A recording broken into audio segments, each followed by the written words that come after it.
tapa puolustaa yhteistä maailmaamme. Tutussa joululaulussa lauletaan: maa on niin kaunis, kirkas luojan taivas. Jotta maa voisi olla kaunis myös tuleville sukupolville, meitä jokaista tarvitaan.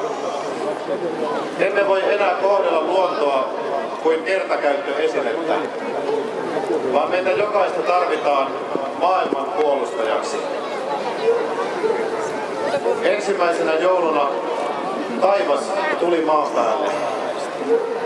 Pienessä Jeesus-lapsessa Jumalan rakkaus tuli meitä lähelle.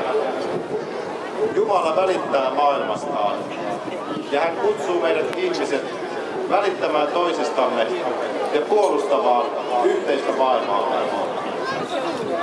Lopuksi vielä joululahjavinkki. Anna toiselle jotain, joka kestää. Anna aikaasi, anna rakkautesi.